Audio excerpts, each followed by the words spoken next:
정세현 전 장관님 모시겠습니다.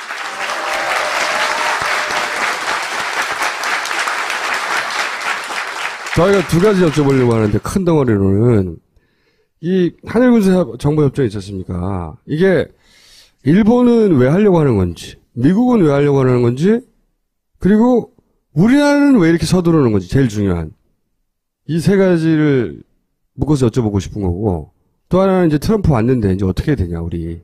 네. 이겁니다. 예. 우선 순서대로 답변하죠. 네. 한일 군사정보보호협정은 사실은 다른 나라하고 체결한 군사협정이 우리나라 지금 이미 32개나 있기 때문에 네. 특별히 그 이름만 가지고는 시비할 것이 없습니다. 네.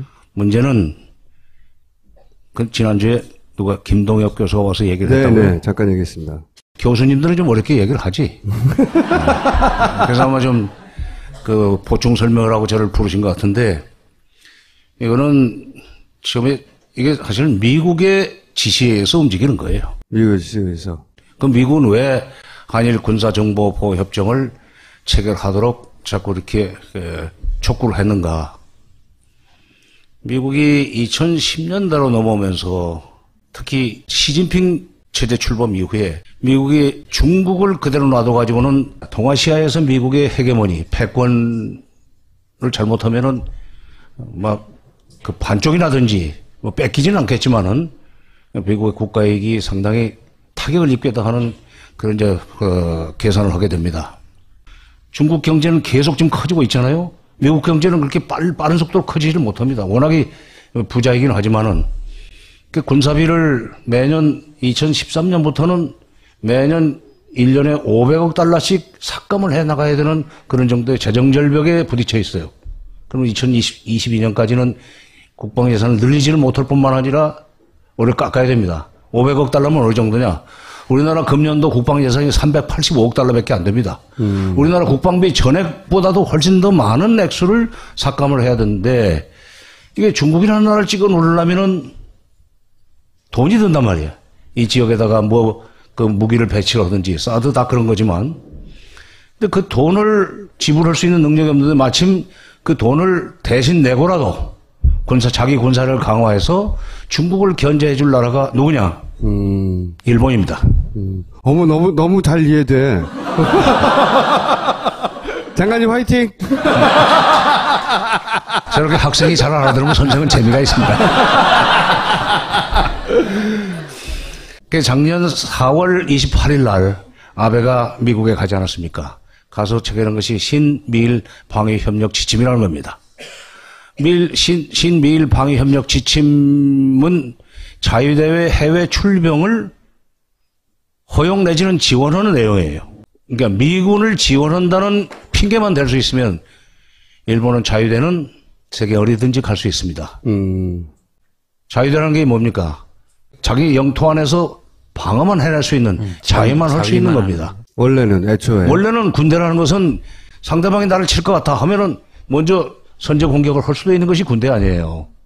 일본은 그런 능력을 그런 짓을 못하도록 2차 대전 이후에 메가더 헌법이라는 건데 그걸 빼버렸어요. 헌법 구조에 그렇게 돼 있습니다. 그걸 이른바 평화헌법이라고 그러지만 일본 우파로서는 극우 세력으로서는 그 구조를 빨리 고쳐야만 되는데 그걸 해줄 수 있는 총리가 별로 없었어요. 근데 이게 이제 아베가 들어서 가지고 그걸 본격적으로 추진하는데 한국이 다른 나라와 얼마든지 군사 협력해도 되지만 미국이 중국을 압박해 들어가는 소위 스크럼을 짜는데 한일 간의 군사적 협력을 하도록 맺는 것이 이번에 한일 군사정보보호협정입니다. 이걸 위해서 작년 12월 28일 날 위안부 문제에 대해서 그야말로 수술하다 말고 가위를 뱃속에 넣고 꿰매는 것 같은 그런 봉합을 했습니다. 박근혜 대통령이 원래 일본 총리하고는 만나지도 않겠다고 그러고 국제회의에서 만나도 쳐다보지도 않지 않았어요. 그런 정도로 일본이 과거사 문제, 위안부 문제 같은 과거사 문제에 대해서 분명하게 사과하지 않으면 나는 일본과 임기 중에 정상회담 안 해도 좋다는 식으로 일본을 압박했는데 그게 미국을 불편하게 만든 거예요. 지금 미국의 태평양 전략 또는 동북아 전략을 편안하는 데 있어서 이 일본과 한국을 양날개로 붙들고 지금 중국을 향해서 압박해 들어가야 되는데 물론 한미동맹이 있고 미일동맹이 있기 때문에 갈 수는 있지만은 한일 간에도 긴밀한 협력 관계가 이루어지지 않으면 이 스크럼이 힘이 없단 말이에요. 뭐 초동 단계에서는 둘이서 협력하라 했을 때 한국이 그 일본의 손을 안 잡아줄 거 아니에요. 그 손을 잡을 수밖에 없도록 맺는 것이 그 군사정보 보호 협정이고 이걸 위해서 작년에 정지 작업한 것이 위안부 문제 봉합입니다. 그러니까 위안부 문제부터 네. 미국의 입김 내지는 압력 내지는 뭐 기타 등등이 있었다. 맞아. 한일 간의 협력이 돼야만 삼각동맹이 완성이 되는데 되는 거 아니에요? 이것을 완성시키기 위해서 작년에 위안부 문제 그렇게 미국의 압력으로 마무리를 했고 그때 뭐라고 그랬어요? 일본에서 미국에서 정의로운 안보보좌관이 축하한다고 전화하고 축하할 일이 아니지. 저희들 진보를 해줬는데 그다음에 국무장관이 또 발언하고 오바마 대통령이 전화해서 아주 정의로운 결정을 했다고. 자기네들에게 정의로운 거지 우리한테는 지금 정의로운 것이 아니지만 그래서 위안부 문제 한일 군사 정보 보호 협정 이것이 미국의 동아시아 전략 특히 대중국 압박 전략을 강화시키는데 일익을 하는 거고 이걸로 해서 원래 미일 동맹과 한미 동맹 이게 같은 것 같지만 그건 다릅니다. 미일 동맹은 훨씬 한미 동맹보다 세요. 타이트하고. 이렇게 해서 우리는 미국이 갑이고 일본이 을이라면 병으로 들어간 겁니다. 근데 우리는 왜 이렇게 불리한 거를 이렇게 급하게 무리하게 다들 반대하는데 협정을 맺었느냐. 여기서 이해가 안 가는 거거든요. 그 박근혜 대통령이 지금 북한을 압박해가지고 마저 붕괴를 시키고 자기 임기 내에 통일을 할 수 있다는 환상에 빠져 있었다고 생각을 해요. 그 연호는 발언지는 아마도 비선 실세였던 것 같은데 아니 붕괴론이 거기서 나왔다고 그러니까 그리고 난데없이 2014년에 그 2년 내에 통일된다는 얘기가 다른 데서도 나왔었어요. 2015년에 통일된다는 설도 있었고 작년에도 박근혜 대통령이 직접 7월 10일입니다. 통일준비위원회 회의 말미에 준비위원 중에 한 사람이 아니 지금 남북관계 아무것도 없는데 왜 자꾸 통일 준비하라고 그러냐 그랬더니 내년에라도 통일될 수 있잖아요 라고 얘기를 했어요. 갑작스럽게. 그렇지. 그러니까 그것을 마무리하는 데는 지금 일본과 미국의 소위 미국과 일본의 힘을 빌려가지고 중국을 압박하더라도 그 과정에서 북한을 마저 밀어붙여가지고 붕괴시키면은 내 임기 중에 통일되는 거 아닌가 하는 아주 잘못된 소위 환상. 저도 질문 드려도 될까요? 아니, 가만히 있어. 예. 왜 되는 거야? 저 안 돼요. 아니, 저기는 반장이고, 여기는 부반장이에요.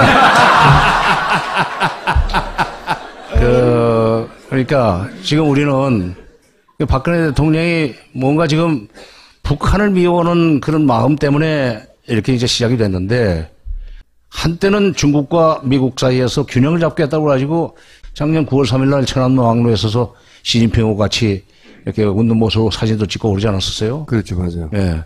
그 이후에 이제 북한의 핵 문제나 미사일 문제가 복잡해지면서 중국 보고 도와달라고 그랬는데 도와주질 않는단 말이에요. 중국은 중국대로 계산이 있으니까. 남한 대통령이 도와달라고 해서 무조건 북한을 압박할 수는 없잖아요. 만약 북한을 압박해가지고 탈북자가 나오기 시작하면 이른바 만주 일대의 경제가 어려워지고 치안 질서가 복잡해지는 것 때문에 중국은 우리가 요구하는 만큼 북한을 갖다 압박할 수가 없어요. 근데 그것 때문에 이제 삐친 거지. 그래가지고 사드 배치 이번에 7월 달에 결정한 거 아니에요. 사드를 배치한다고 그러면 그게 겁나서 중국이 북한을 압박해주지 않고는 자기 나름대로의 덧셈 뺄셈을 한 것 같은데 그게 덧셈 뺄셈을 되는 문제는 고차의 연립방정식입니다. 네. 그러니까 그 계산이 안 맞은 거예요. 그러다 보니까 이제 퇴로가 없으니까 확실하게 그러면 미국 편에 서가지고 북한을 압박하는 쪽으로 갈 수밖에 없고 이러다 보면은 미국이 하라는 대로 갈 수밖에 없다. 그러면 이번에 한일 군사정보보호협정도 미국이 빨리 끝내달라고 하는 그런 시간 내에 해줌으로 해서 임기 중에 뭐 이런 문제가 터질 줄 몰랐고 지금 촛불 터질 줄 몰랐고 임기 중에 끝내자라고 생각을 했었는데 그런데 그걸 시작하고 있는데 갑자기 JTBC에서 그게 터진 뒤에 한겨레가 먼저 터뜨렸지만 잊지 않으시네요. 네. 바로 이제 27일까지만 해도 그 국방부 장관은 이거는 이렇게 서두른다는 얘기도 안 하고 지금 준비 중에 있는데 미국과 협의하고 있다고 얘기했는데 27만 원이 끝장을 내버렸거든요. 네. 그러니까 이게 지금 촛불 시위가 벌어지면서 오히려 가속도가 붙었죠. 이걸 가지고 소위 국면 돌파를 하고 소위 국정 장악력이 있다는 걸 보여주자는 그런 계산으로 지금 서둘러서 했던 것 같아요. 반쯤은 이해됐는데 또 하나 이런 가설이 있잖아요. 지금 일부 보도가 나온 게 최순실이 로키드 마트를 만났다는 것까지는 사실인가 봐요. 무슨 거래가 오갔는지 모르겠지만. 근데 이제 그래서 먹은 게 있기 때문에 임기 중에 사인 안 해주면 안 되는 요인도 있는 거다. 이런 추정에 대해서는 어떻게 전문가로서 보십니까? 로키드 마틴을 만났는지 저는 그건 모르지만 로키드 마틴하고 만났다는 건 사드와 관련이 있다고 봐야죠. 그렇죠. 한일 군사정보보호협정과는 직접 연결은 안 됩니다. 사드하고 연결되면 사드가 이 한일 군사정보협정하고는 상관이 없어요? 사드는 이제 군사정보보호협정보다는 좀 더 차원이 높은 거죠. 이건 이제 MD 체제, 그러니까 중국을 포위하는 MD 체제의 이제 구축 문제고, 이건 이제 하드웨어고, 이건 한일 군사정보보호협정은 그런 걸 운영하는데 도움이 되는 소프트웨어 차원이니까 직접 관련은 안 되고, 이건 거대한 일종의 그 중국 포위 MD 전략의 일환으로 우리가 사드에 들어간 겁니다. 7월 달에. 물론 이거는 이제 빨리 마무리를 해달라는 요구를 미국 쪽에서 받았을 거예요. 오히려 그러니까 일본에서도 이렇게 빨리 될 줄 몰랐다는 거 아니에요. 그러니까 이건 나는 국내 정치적 상황이 이 서두르는 거에 변수가 됐다고 나는 아까 말씀드리는 겁니다. 이제 트럼프 아까 질문해봐 이제. 부반장 질문 드려도 됩니까? 한겨레 취재 결과를 보면 위안부 협상 주무부서 외교부도 당시에 3개월만 시간을 주라. 그러면 훨씬 더 유리한 조건으로 협상을 할 수 있다고 했고, 한일 협정 같은 경우에도 왜 굳이 서두르냐. 미국의 새 정부가 들어서니까 이건 기본적으로 미국이 요구하는 거니까 그때 뭔가를 딜을 하면서 좀 할 수 있지 않냐. 트럼프 정부가 들어서고 나서 하자. 외교부도 반대했다는 거죠, 말하자면. 제 질문은 그래서 과연 이 두 가지 협정을 빨리 서두른 게 미국 정부의 뜻인지 아니면 박근혜 정부의 이해가 걸린 거였는지. 그러니까 한일 군사정보보호협정 두 개 다. 하나 또 뭐예요? 위안부. 위안부? 그건 작년 거고. 네. 그것도 굉장히 실무 부서의 건의를 지키고 그렇게 서둘렀던 거고, 개성공단도 통일부에서는 전면 중단을 건의하지 않고 잠전 중단 정도로 했는데 갑자기 전면 중단하라고 했다고 그러니까 이거 모두가 다 이제 박근혜 대통령이 결정한 건데, 지금 이 촛불 시위 시점에서 이 한일 군사정보보호협정을 서두른 것은 미국도 그렇게 그러니까 외교부가 3개월 시간을 달라고 했을 때는 미국도 그런 분위기였기 때문에 그랬을 겁니다. 미국도 그렇게 빨리 안 될 줄 알고 한 3개월 후에 사실 미국 국무부 입장에서도 트럼프 정부 들어선 뒤에 해도 나쁘지 않다. 되면 되는 거고, 되면 좋고, 이렇게 금년 내에 끝내야 될 건, 금년이 아니라 그렇죠. 금년 내에 끝내야 될 건 아니다는 식으로 얘기를 했으니까 할 텐데, 대통령이 이렇게 서두른 건 아까도 얘기했지만 역시 국내 정치적 변수가 작용을 한 것 같다. 오히려 봐라, 내가 멀쩡하다는 걸 보여주려고 했다. 그렇죠. 그리고 이제 작년에 위안부 문제를 서둘러서 한 것도 금년부터 이렇게 확성기 방송 재개하고 그다음에 또 이 개성공단 중단하고 사드 배치는 아주 7월달에 했지만 그것이 다 연결이 돼 있어요. 그러니까 대북 압박의 일환으로 지금 하는 겁니다. 대북 압박을 위해서 일본의 협력이 필요하다면 대북 압박의 결과로 북한의 변고가 일어나는 경우에, 가령 내전이 일어나거나 이렇게 했을 경우에 자유대의 해외 출병 차원에서 자유대가 한 번 더 북쪽으로 진격할 수 있도록 미국이 지금 계산을 하고 있으니까 그거 허용해 준 거거든요. 그러니까 그런 북한 붕괴에 대비한 소위 정책의 연장선상에서 위안부 합의, 확성기 방송, 개성공단 중단, 사드 배치, 그 다음에 한일 군사보호협정 다 연결이 된다고. 그러니까 머릿속에는 아직도 북한이 붕괴될 수 있고 그러면 일거에 뒤집을 수 있기 때문에 거기 필요한 모든 건 다 최대한 빨리 해야 한다. 뭐 이런 차원에서 그렇죠. 미친 상태네요, 완전히. 뽑았으니까 뭐 어떻게 하겠어요. 그렇다고 저는 내각제 지지자는 아니지만 이번에 그 보면서 이게 진짜 임기가 보장되는 단임제 대통령이라는 게 이렇게 여러 가지로 문제를 많이 일으키는구나 하는 생각을 하고 있습니다. 이제 두 번째, 트럼프를 이해하기 쉽도록 한마디로 우리한테 미칠 영향을 종합적으로 확 정리해 주세요. 제가 지난 월요일자 한겨레 신문에 쓴 정세현 칼럼에 트럼프의 대외 정책 우리의 득과 실이라고는 그 칼럼을 썼는데 거기에도 이제 설명을 했으니까 나중에 집에 가시면 읽어보세요. 아니 대부분 읽으시지만 그래도 한 번 더 말씀을 해주시죠. 그러니까 트럼프가 들어서면 아직도 지금 국무장관이 누가 될지 국방부장이 누가 될지 모르는 상태에서 이 예측이 굉장히 어렵습니다.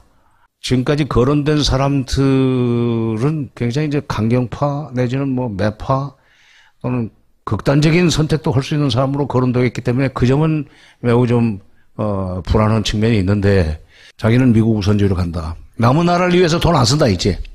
남은 나라를 위해서 쓰던 돈을 국내에다 쓰겠다. 그래서 일자리를 창출하겠다. 미국이 160여 개 국가에 미국이 나가 있습니다. 전 세계에 나가 있어요. 우리만 있는 게 아니에요. 그걸로 이 미국이 전 세계를 지금 지배하는 겁니다. 우리 보고도 이제 방위비 증액하라. 내지는 최소한도 주한미군 주둔비는 올려라. 우리가 한 50% 내고 있는데 그걸 100% 올려라 할 수도 있어요. 근데 이 방위사업청장이 그걸 협상거리인데 그걸 올려달라면 올려줄 수 있다는 얘기를 가서 하는 사람이 어딨어, 그거. 이게 이 촛불 때문에 바빠서 그렇지. 그것도 지금 국회에서 따져야 돼요. 네. 그 중대한 국익을 지금 손상하고 댕긴 겁니다. 자관, 이렇게 대외 개입을 줄이면서 방위비 올리라고 하면 이제 방위비를 올리라고 할 거예요. 올리라는 얘기는 미국이 자기 돈 들여와서 여기서 주둔하고 업무로 해서 너희들이 지금 세큐리티, 안보가 보장되는 그런 정도를 지금 줄이겠다는 거니까. 우리 이제 돈을 늘려야 되겠지만 그 대신 돈을 내라고 그러면 돈을 내는 대신 그러면 우리에 대한 소위 군사적 간섭을 줄여라 하는 얘기를 할 수 있는 거 아니에요. 특히 전시작전 통제권을 찾아오는 문제는 이건 트럼프 시대에 잘하면 소위 이제 이 정부는 안 할 거고 박근혜 정부는 안 할 거고 뭐 또 그런 문제를 다룰 수 있게 놔둬서도 안 되는 거고 이제 그건 차기 정부에서 그걸 찾아오도록 해야만 되는 건데 그런 점에서는 기회가 될 수 있다 이게요. 어쨌든 대외 개입을 줄인다고 할 경우에 대외 개입을 줄인다는 얘기는 우리의 소위 운신의 폭이 넓어진다는 얘기 아니야. 사사건건 미국의 소위 그 동맹이라는 이름으로 허락을 받고 또는 지위를 받던 상황에서 벗어날 수 있다는 점에서는 우리의 국격이 올라간다고 나는 생각합니다. 두 번째, 미국이 대외 개입을 줄이던 시점에 과거에도 대외 개입을 줄이던 시점에 대외 개입을 줄이려면은 중국 특히 요즘 같으면 중국과의 관계를 오바마 시절처럼 하면 안 돼요. 네. 그동안에 지금 미국이 동아시아 지역에 대외 개입을 강화하고 일본까지 내세우려고 했던 것은 오바마의 대중국 정책이 그렇게 만들었습니다. 봉쇄 정책. 압박 정책. 근데 또 미국으로서는 이유가 있는 것이 오바마가 아니라 시진핑이 2013년 6월 달에 미국에 가가지고 오바마한테 아주 겁나는 소리를 했거든. 지난번에 들으신 분이 있는지 모르겠지만 태평양은 중국과 미국이 나눠서도 충분한 만큼 넓다. 반 내놓으라는 얘기 아니야. 그러니까 그때부터 미국의 대중국 견제 압박 정책이 본격화되기 시작한 겁니다. 2013년 이후에. 일본이 그 앞제비 노릇을 했고 우리는 갈동말동하고 중국과도 뭐 잘해보겠다고 그랬다가 이제 사드 배치하면서 중국이 완전히 돌아서니까 이제 미국 편에 서가지고 지금 아까 그 한일 군사 정보 보호 협정까지 했지만 어쨌건 지금 이런 이 MD 계획도 오바마의 정책, 중국 압박 정책의 일환으로 됐는데 트럼프가 들어서 가지고 대외 개입을 줄인다고 할 때는 줄이려면은 중국과의 관계를 지금보다는 부드럽게 해야 돼요. 그대로 놔두고 중국을 압박하면서 대외 개입을 줄인다는 얘기는 그건 말이 안 되는 겁니다. 과거에 69년에 소위 월남에서 철군을 하기로 공약을 내세우고 당선됐던 닉슨이 69년입니다. 69년에 취임해가지고 월남에서 철수하지 않았어요? 월남군 철수를 약속하고 소위 그 대외 개입을 줄인다는 걸 약속을 하고 대통령이 됐었습니다. 월남뿐만 아니라 모든 나라에 대한 대외 개입을 줄이겠다. 우리 돈으로 그 나라를 지켜준다는 게 말이 안 되지 않느냐는 똑같은 논리였었어요. 그 당선이 됐지, 공화당인데. 그러고는 중국과 관계 개선하지 않았어요? 소련과도 관계 개선하고. 그때 미중 관계 개선이 되고 미소 관계 개선이 될 때 남북 간에도 남북 대화가 시작이 됐습니다. 그러니까 71년 연말부터 미중이 복잡하게 그 물밑으로 움직이는 것이 보이고 그건 69년부터 시작이 됐으니까 그걸 눈치채고 71년 4월달 7대 대통령 선거 과정에서 김대중 후보가 자, 국제정세가 이렇게 화해협력 모드로 가는데 남북 간에도 교류협력, 기자 교류하고 스포츠 교류하고 이산가족도 만나야 되는 거 아니냐는 연설을 했던 거예요. 저는 그때 그 연설을 대학원 1학년 때인데 직접 듣고 야, 대단하다. 그때는 뭐 김대중 후보도 아니고 그때는 그냥 생지름 부를 테니까 야, 김대중이 똑똑하다 이랬지. 나중에 내 대통령을 모실 줄은 내가 몰랐고. 아니, 나는 그분 밑에서 차관도 오고 장관도 했으니까. 나중에 퇴임한 때 내가 그 얘기를 했어요. 그때 72년 4월 18일 날 장춘단 연설을 듣고 놀랐습니다. 국제정치학 교수보다 훨씬 더 거의 아주 쉽게 높은 연설을 하시는 거 보고 제가 놀랐습니다. 그랬더니 기분이 좋은지 빙긋이 웃으시더구만. 근데 바로 그거예요. 그러니까 71년도 그런 이 제안을 내놓았지만은 그때 이제 박정희 후보는 좀 빨갱이다. 어떻게 북한과 교류 협력하자고 그러냐 그런 얘기를 했지만 당선되고 나서 바로 8월 달에 적시적 회담을 우리가 먼저 제안합니다. 그리고 그 이듬해 72년에는 이른바 7.3남북 공동성명이라는 걸 내놓습니다. 그러니까 미국은 69년부터 준비를 해가지고 중국과 물밑 접촉을 통해서 72년 1월 말에 닉슨 대통령이 베이징에 들어가요. 들어가서 이제 2사 상해 공동성명이라는 걸 내놓습니다. 72년 2월 4일 날. 바로 그러니까 미중 간에는 72년 2월 4일 날 상해 공동성명이 나오고 그로부터 5개월 후에 남북 간에 7.4 공동성명이 나왔다는 것은 그건 우연의 일치가 아니에요. 미국의 대외 개입이 줄어드는 그 흐름을 타고 한국의 강경보수 정치인인 박정희 대통령마저도 북한과의 관계 개선은 필요하다. 북한이 무슨 짓을 할지 모르기 때문에라도 그들과 대화를 통해서 소위 그들의 속셈을 눈치라도 채야 되는 거 아니냐 하는 계산으로 그렇게 했던 겁니다. 그러니까 불가피하게 중국과의 관계를 지금보다는 부드럽게 해야 돼요. 그 과정에서 지금 그러니까 이 한일 군사정보보호협정은 이런 흐름을 트럼프 당선된 뒤에 그런 식으로 갈 거라고 예상을 해줬었어야 돼요. 대통령 참모들이. 지금 서두를 일이 아닙니다. 그렇죠. 뭐 알아야죠. 쥐고 있어야 된다. 네, 들고 있다가 트럼프 때 이걸 가지고 흥정을 해서 우리 입지를 키우든지 해야 되는데 이게 지금 이 마비가 돼버린 거예요. 트럼프가 이렇게 미국 우선주의로 가고 동아시아에 대한 그 간섭도 좀 줄일 것 같고 이렇게 되면은 그동안에 추진해왔던 MD 계획도 좀 수정이 될 것 같고 그럼 사드도 어떻게 될지 모르는 거고 따라서 한일 간의 군사정보보호협정을 체결해가지고 국민전선을 뒤집어 놓는 것이 국내 정치로 도움이 안 될 테니까 조금 기다려봅시다. 그러니까 석 달 후에도 된다는 얘기를 물론 이제 외무부에서 했다고 그러는데 그러면 그거를 대통령한테 했었어야지. 그리고 대통령한테 설득을 했어야지. 이제 떠난 뒤에 무슨 사실은 우리가 이런 얘기 했었거든요 하면은 그건 안 되는 거지, 이건. 대통령이 근데 그런 트럼프, 걸 예. 판단할 능력이 없지 않습니까? 그러니까 그건 대통령이 지금 그런 문제와 관련돼서 최종 결재를 받을 사람이 없어가지고 지금 이렇게 된 것 같은데. 남은 시간 동안 북풍, 북한을 이용한 국내의 공작 이런 가능성이 있습니까? 그 관련해서 뭔가 활동하시는 거 있지 않아요? 그게 제일 걱정이에요. 왜냐면은 트럼프가 당선이 돼가지고 지금 뭐 여러 가지 조각 준비를 하고 있고 그러지만은 지금 1월 20일 날 취임식을 하게 됐습니다. 근데 1월 20일 날 취임식을 해도 대통령은 있고 부통령도 있고 안보보좌관은 있지만 안보보좌관은 국회 그 청문회를 안 거치니까 국무장관, 국방장관, 뭐, 그 다음에 줄줄이 그 밑에 뭐 부장관 또는 차관보들 줄줄이 그 청문회가 끝나려면은 특히 이 북한 문제 내지는 동아시아 문제를 실무적으로 책임지는 동아태 차관보가 직무를 시작하려면은 아마 빨라야 6월 초일 겁니다. 2월 초요. 예. 그러니까. 미국에. 그렇지, 미국에서. 최소한도 짧게는 5개월 아니면 조금 늦어지면 6월 중순까지도 소위 미국의 대외 정책의 공백 기간이라 이거예요. 근데 미국의 대외 정책, 특히 대북 정책의 공백기가 5개월 이상 간다고는 사실. 우리도 지금 내년에 선거가 언제 될지 모르지만은 4월 대선이 될지 6월 대선이 될지 모른다고 그러잖아요. 그때까지는 이게 정책의 공백기예요. 네. 그 사이에 북한이 사고를 칠 수 있는 가능성은 상당히 나는 높다고 생각합니다. 왜냐하면 미북 협상이나 그 협상사를 보면 다음번 또는 회담이 열렸을 때의 몸값을 높이기 위해서 절대로 쉬는 시간을 놀지는 않습니다. 오바마 때는 처음부터 전략적 인내라고 해서 회담 자체를 안 했으니까 북한이 손들고 나올 때까지 회담 안 하겠다는 정책 아닌 정책을 몇 년 동안 썼어요. 한 6년 썼습니다.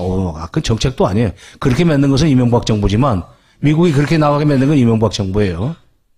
비핵개방 3천이라는 북한이 비핵화한 뒤에 북한이 또 개방을 하면은 그때 남북 교류를 하겠다. 이건데 9월 중순에 미국의 그 외교협회라는 데서 그건 미국의 아주 대외 전문가들이 다 모이는 데입니다. 싱크탱크 중에서 가장 공신력이 높은 데인데 거기서 뭐라고 하냐면 그동안의 오바마 대북 정책은 북핵 문제를 해결한 것이 아니라 오히려 악화시켰다. 전략적 인내는 실패했다. 따라서 이 정책은 이제 쓰지 말아야 된다. 그러자 바로 그걸 이어받아서 클래퍼가 정보국장이죠. 그래서 뭔가 개입해야 된다. 네. 네. 해야 된다. 협상 쪽으로 가야 되고 협상을 하려면은 처음부터 북한의 비핵화를 조건으로 내걸 것이 아니라 목표로 내걸 것이 아니라 핵 동결에서부터 시작하고 평화협정도 들어줄 수 있다면 들어줘야 된다. 그래야 북핵 문제를 더 악화시키지 않는다는 식으로 이미 지금 현 정부, 오바마 정부의 막료지만은 그런 식으로 정책을 틀고 있고 특히 트럼프는 anything but 오바마가 했던 것은 절대로 나는 안 한다. 그게 원래 부시 때 그랬어요. anything but 클린턴, ABC라고 그랬습니다. 클린턴 때 한 건 절대로 나는 안 한다. 근데 이번에 트럼프가 분명히 anything but 오바마였거든. 그러니까 그럼 전략적인 데는 이제 폐기되는 정책이라고 봐야 돼요. 트럼프는 이 개입을 통해서 문제를 풀려고 할 가능성이 높아요. 왜냐하면 개입을 통해서 어떻게든지 자관 북한을 달래든지 압박을 하든지 문제를 풀어야만 자기들이 해외에다 돈 쓰는 그걸 줄일 수 있으니까. 햄버거 먹으면서. 아니, 그거는 이제 햄버거를 먹으면서 이 얘기할 수 있다는 거 상당히 좀 표현 자체는 거칠지만은 그들과 협상할 수도 있다. 그러나 1대1로는 상대 안 해주겠다는 얘기예요. 소위 디너 이런 건 없다, 이게. 햄버거 먹으면서 실무회담을 할 수 있다는 얘기인데 어쨌든 트럼프가 그렇게 간다면 전략적 인내 정책보다는 압박을 할지라도 협상을 통해서 문제를 풀려고 하는 쪽으로 갈 가능성이 있다. 그럴 때 이제 우리 여지가 있다. 남북관계 또는 남북대화를 할 수 있는. 나는 그 사람이 부동산 장사꾼이라는 사실을 중시합니다. 북한과 빅딜도 할 수 있다는 점. 그 다음에 대개입을 줄이려고 정책을 쓸 거라는 점. 그 사이를 뚫고 우리가 남북관계 개선을 통해서 뭔가 국민들이 소위 지금보다는 훨씬 상대적으로 안보 불안감 없이 살 수 있는 세상을 만들 수 있지 않겠는가. 경제적으로는 조금 불이익이 올 것 같아요. 왜냐하면 보호무역주의를 쓰기 시작하면은 이게 지금 한미 FTA 재협상하겠다는 거 아니에요? 우리가 이익을 많이 봤죠. 그렇지. 우리가 이제 그동안에 이익을 많이 봤습니다. 2013, 14, 15는 3, 400억 달러고, 그 전에 2012년에 1,900억 달러, 그 전에도 한 1,500억 달러. 이 FTA 이후에, 노무현 정부가 체결한 FTA 이후에 우리가 계속 대미 무역에서 흑자를 봤어요. 원래는 이게 적자 국가입니다. 그리고 중국에서 흑자를 6, 700억 이상 봐가지고 결국 이 G11까지 올라온 겁니다. 그러니까 중국과의 이제 무역에서 흑자 본 것은 그런 미국이 뭐 어찌할 바가 아니지만 미국의 입장에서는 우리가 이렇게 3, 400억의 흑자까지 안겨주는데 우리 보고 자기네 방위를 책임지라고 그래? 너 돈 더 내. 당연히 그거 하게 나와있죠. 그러면은 돈을 그냥 무턱대고 더 내게 하는 것이 아니라 앵그리 화이트들의 일자리를 만들기 위해서는 보호무역지를 써야 되니까 너희들한테 지금 관세 장벽이 이렇게 낮은 이거는 좀 안 되겠어. 관세 좀 물어야 되겠어. 하기 시작하면은 우리 물건의 대미 수출 경쟁력이 떨어지는 거죠. 그러면 이제 우리 경제가 당장 타격을 입죠. 사드도 이것이 새 정부에서 지금 미 국방부에서는 원래 계획대로 한다고 그러지만 대통령 바뀌어가지고 대통령이 미중 관계를 좀 더 지금보다는 완화하라고 그러는데 사드 가지고 지금 미중 관계가 복잡해지면 곤란하니까 취소하라. 그전에 오바마도 집권을 하자마자 저쪽에 유럽 쪽에서 러시아를 포위해 들어가는 MD 계획을 세워놨다가 그 전 정부에서 했던 것을 오바마가 취소시킨 적도 있어요. 그러니까 이것도 그럴 가능성이 있습니다. 된다는 얘기는 아니고 그럴 경우에 우리한테 사드 문제를 가지고 생긴 국론 분열이라든지 국민 불안이라든지 국민 저항 같은 것은 좀 사라질 수 있다. 그런 점은 또 득이라고 생각합니다. 제가 처음 질문 드렸던 거는 북풍 방지 프로젝트에 관련해서 드렸었는데 내가 가다가 길을 잃어가지고 6개월 그러니까 미국의 6개월 우리의 6개월 정도의 정책 공백기에 북한이 이제 그 핵능력을 강화시켜 협상을 대비해 가지고 핵실험을 더 한 번 더 할 수 있는 가능성은 난 충분히 있다고 생각합니다. 특히 미국 정부가 들어섰는데 전부 강경 보수로만 들어서고 북한과는 나중에 이제 대화를 할 망정 대화를 안 하고 압박을 계속할 것처럼 이게 멘트가 나가면은 북한으로서는 그래? 너희들이 얼마나 버틸 수 있는지 한번 해보자.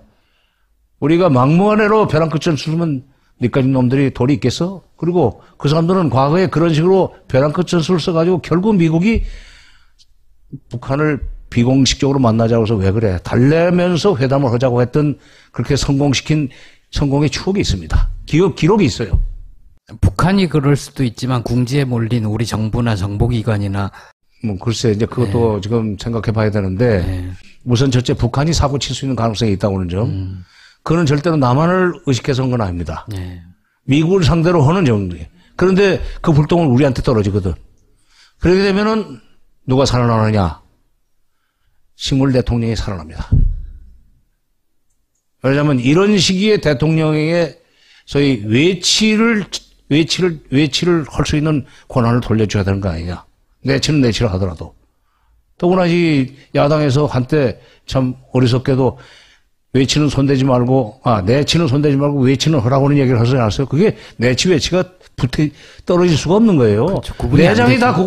내장이 다 문드러졌는데 어떻게 팔다리가 움직입니까? 그건 연결되어 있는 거예요. 동전의 앞뒤하고 똑같은 거예요. 그러니까 근데 그렇게 살아날 수가 있죠. 그러니까 바로 그런 거를 지금 우리 이제 김 기자는 그런 거예요.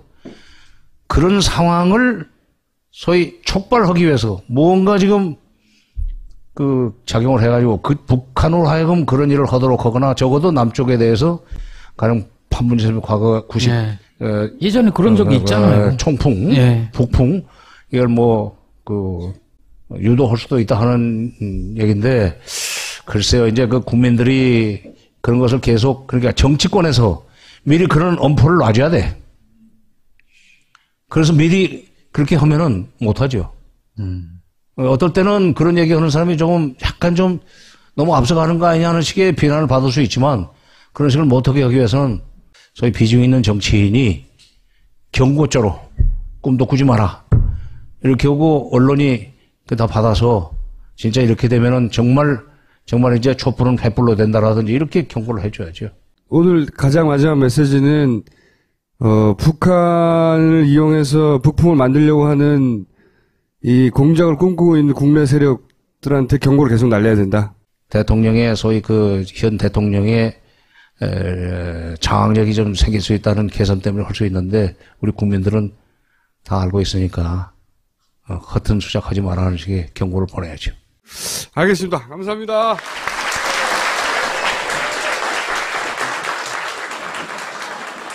들어가기 전에 그러면 PPL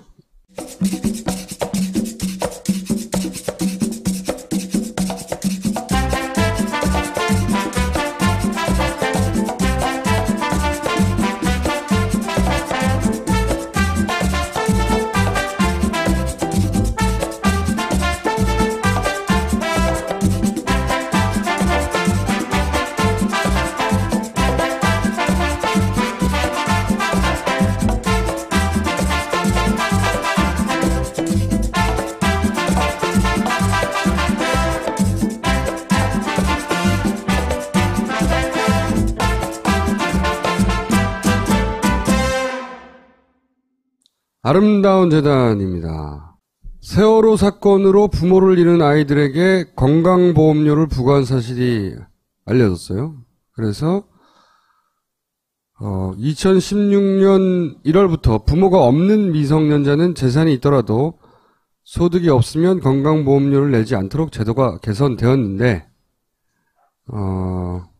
학대 등의 이유로 부모와 분리되어 생활하는 미성년자의 경우 부모가 보험료를 체납했다면은 연대 납부의 의무를 들어서 건강보험료를 납부해야 한답니다.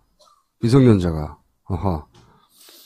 그래서 아름다운 재단이 이런 피해를 보는 분들을 위해서 60일간의 건강보험증 캠페인을 시작하고 있으니 참여해 주시기 바랍니다. 아름다운 재단 홈페이지에 들어가시면 있습니다. 싹 지울 수 있는 클렌징 머신이랍니다. 미모스 클렌징 마스터라고 하는데요. 1분만 써보면 깨끗해진 피부를 느낄 수 있다고 합니다. 담화문보다 더 빨리 클렌징이 끝나는 놀라움과 함께 두피 브러쉬로 헤드를 바꾸면 두피 마사지도 가능하다고 합니다. 미모스 클렌징 마스터, 딴지마켓에서 만나보실 수 있습니다. 제우 메디컬, 치약은 약이다. 예. 치약은 약이다라는 기본에서 출발합니다. 마켓 직원들은 모두 쓰고 있는 파인프라 치약. 한 번 써보시면 2번 쓰게 됩니다. 마켓에서 만나보세요. 딴지마켓에서. 본황칠인데요. 제주 황칠나무하고 섬 오가피의 콜라보. 편안한 밤을 선사한답니다. 불면증이 있으신 분들한테 좋다고 하네요. 며칠 푹 잔 것처럼 꿀피부를 가진 사람은 모를, 공식 일정이 5분인 사람은 모를, 밤이 불편한 사람에게 추천합니다. 딴지마켓 스테디셀러랍니다. 이 물은 우리나라 유신부터 시작해가지고 최근까지 굉장히 뭐랄까요, 사악한 사건들에 항상 등장하는 인물이에요. 그런데 더 신기한 것은 한 번도 처벌받지 않았어요. 단 한 번도. 한겨레 홈페이지에서 김기춘 변을 치면 기사도 나오고 법비사라는 이름으로 영상도 50분짜리 다큐멘터리도 있습니다. 돈이 든단 말이에요. 이 지역에다가 그 무기를 배치하든지 사드 다 그런 거지만. 근데 그 돈을 지불할 수 있는 능력이 없는데 마침 그 돈을 대신 내고라도 자기 군사를 강화해서 중국을 견제해 줄 나라가 누구냐? 일본입니다. 어머, 너무 잘 이해돼. 장관님 화이팅! 저렇게 학생이 잘 알아들으면 선생은 재미가 있습니다. 작년 4월 28일 날 아베가 미국에 가지 않았습니까? 가서 체결한 것이 신미일 방위협력 지침이라는 겁니다. 신미일 방위협력 지침은 자유대회 해외 출병을 허용 내지는 지원하는 내용이에요. 그러니까 미군을 지원한다는 핑계만 댈 수 있으면 일본은 자유대는 세계 어디든지 갈 수 있습니다. 자유대라는 게 뭡니까?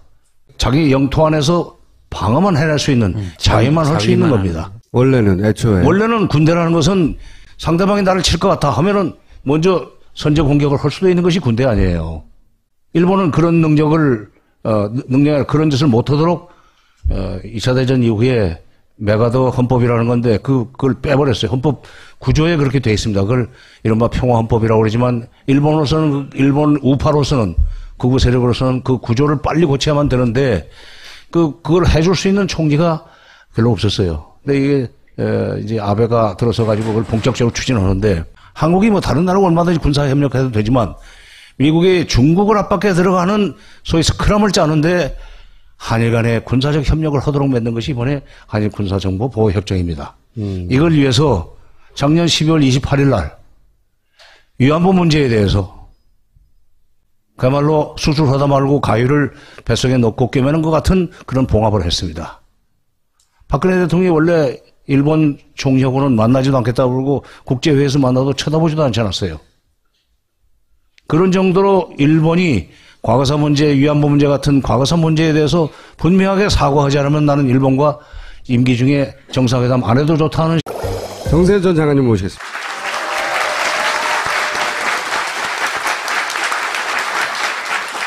저희가 두 가지 여쭤보려고 하는데 큰 덩어리로는 이 한일군사정보협정이 있지 않습니까? 이게 일본은 왜 하려고 하는 건지, 미국은 왜 하려고 하는 건지, 그리고 우리나라는 왜 이렇게 서두르는 건지 제일 중요한 이 세 가지를 묶어서 여쭤보고 싶은 거고, 또 하나는 이제 트럼프 왔는데 이제 어떻게 되냐 우리. 네. 이겁니다. 예. 우선 순서대로 답변하죠. 네. 한일 군사정보보호협정은 사실은 다른 나라하고 체결한 군사협정이 우리나라 지금 이미 32개나 있기 때문에 네. 특별히 뭐 그 이름만 가지고는 시비할 것이 없습니다. 네. 문제는 그 지난주에 누가 김동엽 교수가 와서 얘기를 했다고요. 네, 잠깐 얘기했습니다. 교수님들은 좀 어렵게 얘기를 하지. 그래서 아마 좀 그 보충 설명을 하고 저를 부르신 것 같은데, 이거는 처음에 이게 사실은 미국의 지시에서 움직이는 거예요. 미국의 지시에서. 그럼 미국은 왜 한일 군사정보보호협정을 체결하도록 자꾸 이렇게 촉구를 했는가? 미국이 2010년대로 넘어오면서 특히 시진핑 체제 출범 이후에 미국이 중국을 그대로 놔둬가지고는 동아시아에서 미국의 헤게모니, 패권을 잘못하면은 막 그 반쪽이 나든지 뭐 뺏기지는 않겠지만은 미국의 국가이익이 상당히 타격을 입게도 하는 그런 이제 계산을 하게 됩니다. 중국 경제는 계속 지금 커지고 있잖아요. 미국 경제는 그렇게 빠른 속도로 커지지를 못합니다. 워낙에 부자이긴 하지만은 그 군사비를 매년 2013년부터는 매년 1년에 500억 달러씩 삭감을 해 나가야 되는 그런 정도의 재정 절벽에 부딪혀 있어요. 그럼 2022년까지는 국방 예산을 늘리지를 못할 뿐만 아니라 오히려 깎아야 됩니다. 500억 달러면 어느 정도냐? 우리나라 금년도 국방 예산이 385억 달러밖에 안 됩니다. 우리나라 국방비 전액보다도 훨씬 더 많은 액수를 삭감을 해야 되는데, 이게 중국이라는 나라를 찍어 누르려면은 다른 얘기가 다른 데서도 나왔었어요. 2015년에 통일된다는 설도 있었고, 작년에도 박근혜 대통령이 직접 7월 10일입니다. 통일준비위원회 회의 말미에 준비위원 중에 한 사람이 아니 지금 남북관계 아무것도 없는데 왜 자꾸 통일 준비하라고 그러냐 그랬더니 내년에라도 통일될 수 있잖아요 라고 얘기를 했어요. 갑작스럽게. 그렇지.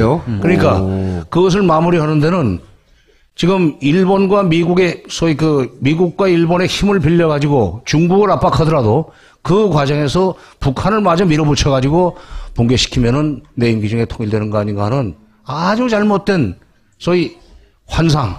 저도 질문 드려도 될까요? 아니, 가만히 있어.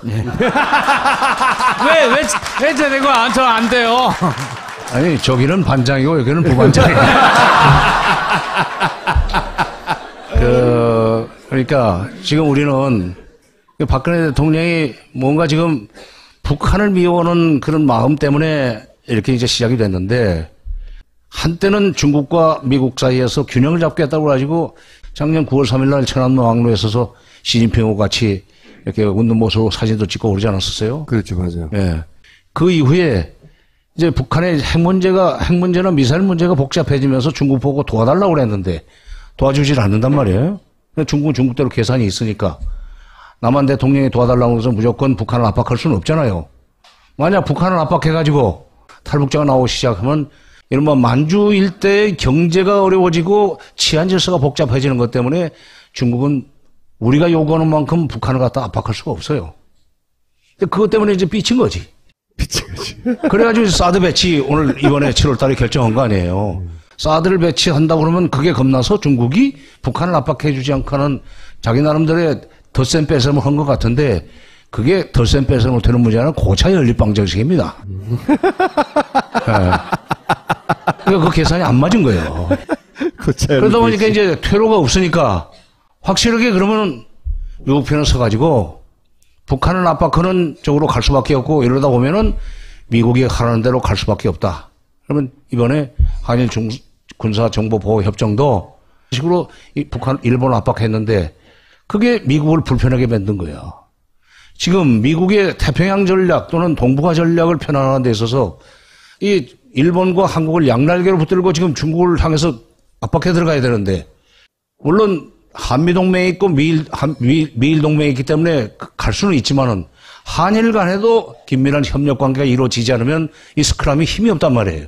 뭐 초동 단계에서는 둘이서 협력하라 했을 때 한국이 그 일본의 손을 안 잡아줄 거 아니에요. 그 손을 잡을 수밖에 없도록 맺는 것이 그 군사정보 보호 협정이고 이걸 위해서 작년에 정지 작업한 것이 위안부 문제 봉합입니다. 그러니까 위안부 문제부터 네. 미국의 입김 내지는 압력 내지는 뭐 기타 등등이 있었다. 맞아. 한일 간의 협력이 돼야만 삼각동맹이 완성이 되는데 되는 거 아니에요? 이것을 완성시키기 위해서 작년에 위안부 문제 그렇게 미국의 압력으로 마무리를 했고 그때 뭐라고 그랬어요? 일본에서 미국에서 정의로운 안보보좌관이 축하한다고 전화하고 축하할 일이 아니지. 저희들 진보를 해줬는데 그다음에 국무장관이 또 발언하고 오바마 대통령이 전화해서 아주 정의로운 결정을 네. 했다고. 자기네들에게 정의로운 거지 우리한테는 지금 정의로운 것이 아니지만 그래서 위안부 문제 한일 군사정보보호협정 이것이 미국의 동아시아 전략 특히 대중국 압박 전략을 강화시키는데 일익을 하는 거고 이걸로 해서 원래 미일 동맹과 한미 동맹 이게 같은 것 같지만 그건 다릅니다. 미일 동맹은 훨씬 한미 동맹보다 세요. 타이트하고. 이렇게 해서 우리는 미국이 갑이고 일본이 을이라면 병으로 들어간 겁니다. 근데 우리는 왜 이렇게 불리한 거를 이렇게 급하게 무리하게 다들 반대하는데 협정을 맺었느냐. 여기서 이해가 안 가는 거거든요. 그 박근혜 대통령이 지금 북한을 압박해가지고 마저 붕괴를 시키고 자기 임기 내에 통일을 할 수 있다는 환상에 빠져 있었다고 생각을 해요. 그 연호는 발언지는 아마도 비선 실세였던 것 같은데 아니 붕괴론 거기서 나왔다고 그러니까 그리고 난데없이 2014년에 그 2년 내에 통일된 미국이 빨리 끝내달라고 하는 그런 시간 내에 해줌으로 해서 임기 중에 뭐 이런 문제가 터질 줄 몰랐고 지금 횃불 촛불 터질 줄 몰랐고 임기 중에 끝내자라고 생각을 했었는데 그런데 그걸 시작하고 있는데 갑자기 JTBC에서 그게 터진 뒤에 한겨레가 먼저 터뜨렸지만 잊지 않으시네요. 네. 바로 이제 27일까지만 해도 그 국방부 장관은 이거는 이렇게 서두른다는 얘기도 안 하고 지금 준비 중에 있는 미국과 협의하고 있다고 얘기했는데 27만원이 끝장을 내버렸거든요. 네. 그러니까 이게 지금 촛불 시위가 벌어지면서 오히려 가속도가 붙었죠. 이걸 가지고 소위 국면 돌파를 하고 소위 국정 장악력이 있다는 걸 보여주자는 그런 계산으로 지금 서둘러서 했던 것 같아요. 반쯤은 이해됐는데 또 하나 이런 가설이 있잖아요. 지금 일부 보도가 나온 게 최순실이 로키드 마트를 만났다는 것까지는 사실인가 봐요. 무슨 거래가 오갔는지 모르겠지만. 근데 이제 그래서 먹은 게 있기 때문에 임기 중에 사인 안 해주면 안 되는 요인도 있는 거다. 이런 추정에 대해서는 어떻게 전문가로서 보십니까? 로키드 마틴을 만났는지 저는 그건 모르지만 로키드 마틴하고 만났다는 건 사드와 관련이 있다고 봐야죠. 그렇죠. 한일 군사정보보호협정과는 직접 연결은 안 됩니다. 사드하고 연결되면 사드가 이 한일 군사정보협정하고는 상관이 없어요? 사드는 이제 군사정보보호협정보다는 좀 더 차원이 높은 거죠. 이건 이제 MD 체제, 그러니까 중국을 포위하는 MD 체제의 이제 구축 문제고, 이건 이제 하드웨어고, 이건 한일 군사정보보호협정은 그런 걸 운영하는데 도움이 되는 소프트웨어 차원이니까 직접 관련은 안 되고, 이건 거대한 일종의 그 중국 포위 MD 전략의 일환으로 우리가 사드에 들어간 겁니다. 7월 달에. 물론 이거는 이제 빨리 마무리를 해달라는 요구를 미국 쪽에서 받았을 거예요. 오히려 그러니까 일본에서도 이렇게 빨리 될 줄 몰랐다는 거 아니에요. 그러니까 이건 나는 국내 정치적 상황이 서두르는 거